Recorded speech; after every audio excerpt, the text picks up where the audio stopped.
Ours is a world of words.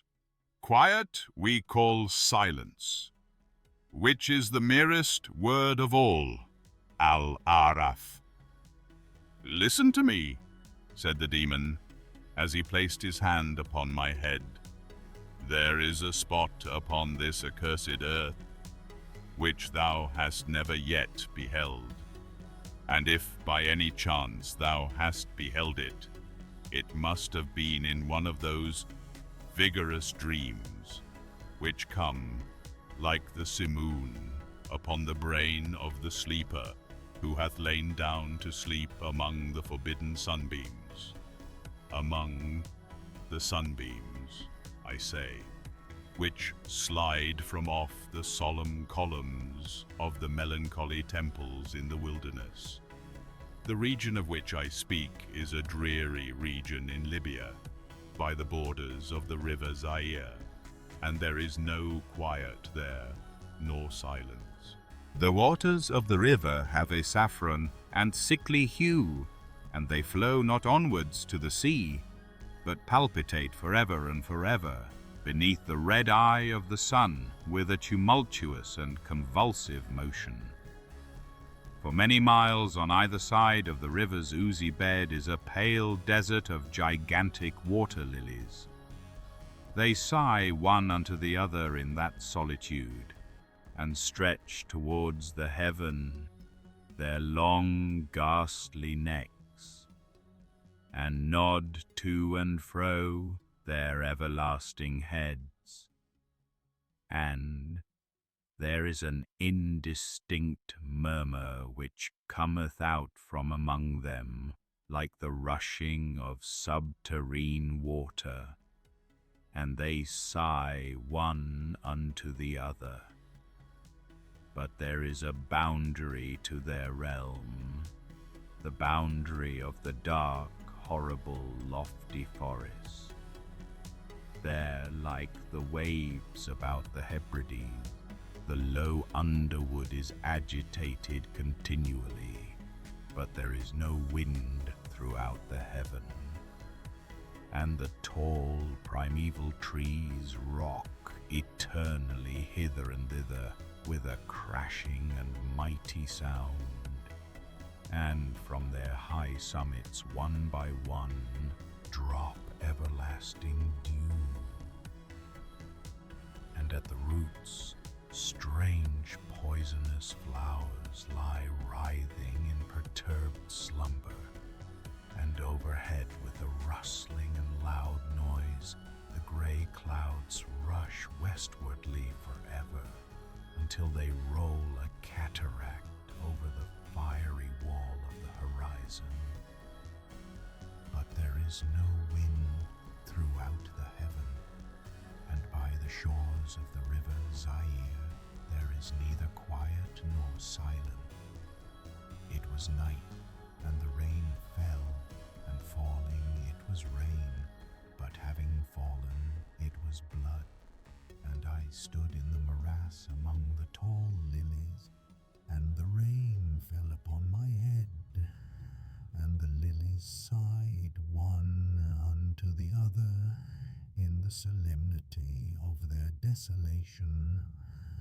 And all at once the moon arose through the thin, ghastly mist, and was crimson in colour, and mine eyes fell upon a huge grey rock, which stood by the shore of the river, and was litten by the light of the moon.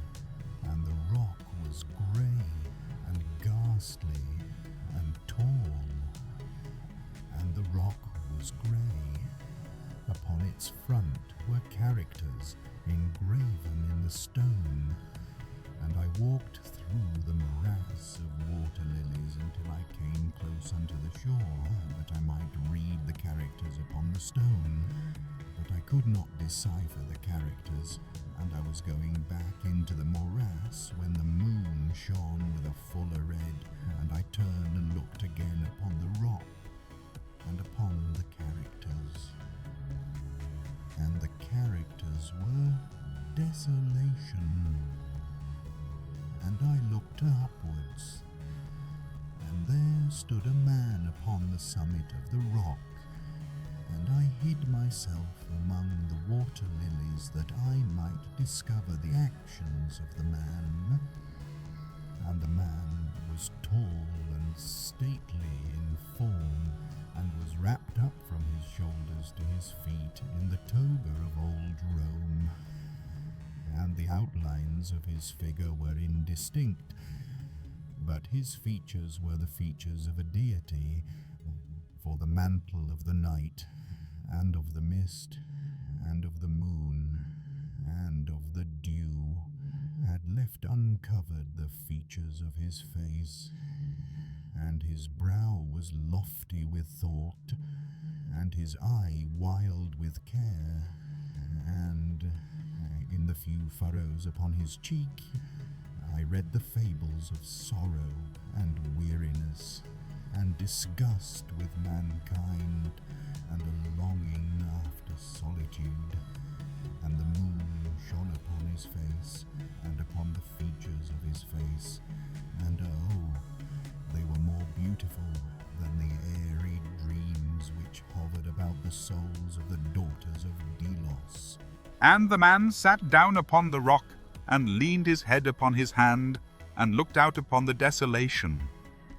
He looked down into the low, unquiet shrubbery, and up into the tall primeval trees, and up higher at the rustling heaven, and into the crimson moon.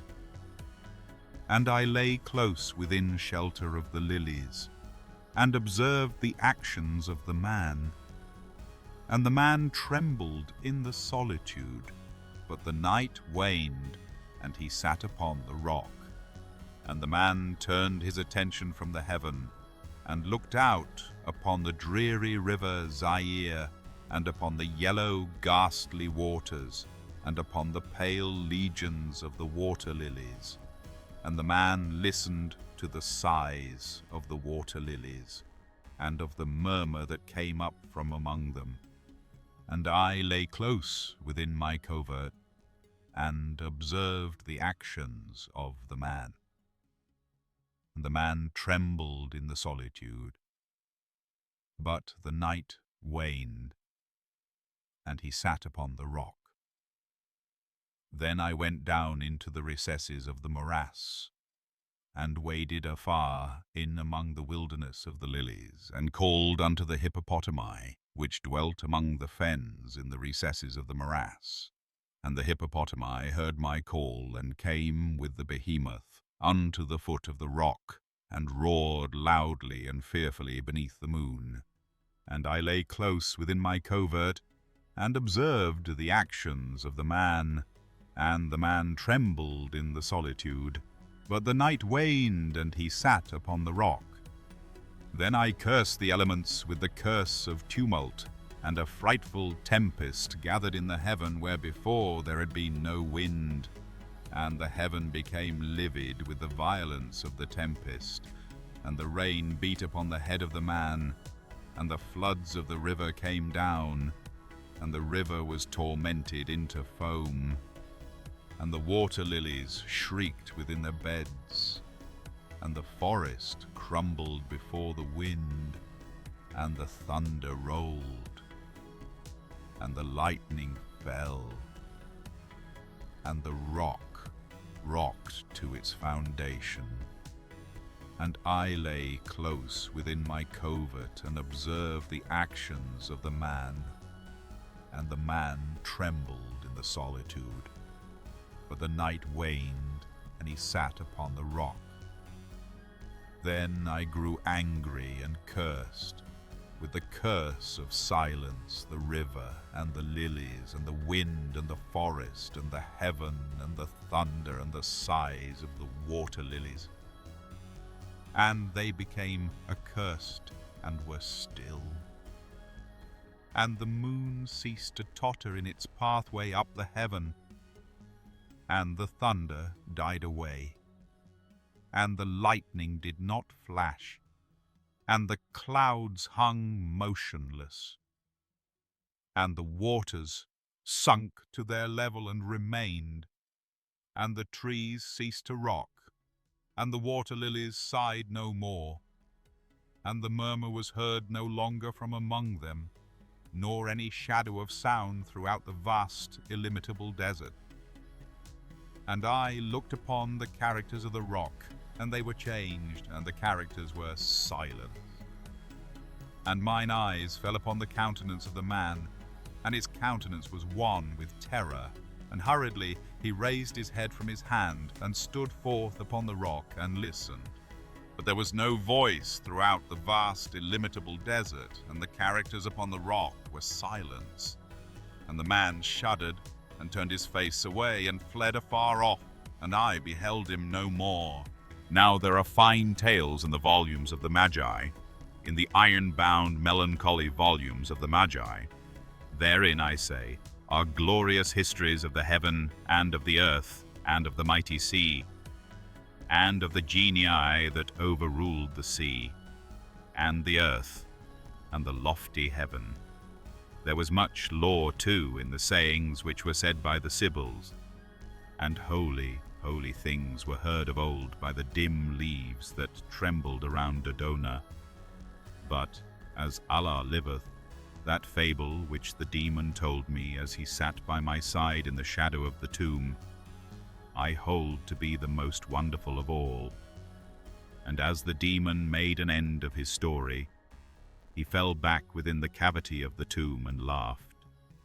And I could not laugh with the demon, and he cursed me because I could not laugh. And the lynx, which dwelleth forever in the tomb, came out therefrom, and lay down at the feet of the demon, and looked at him steadily in the face.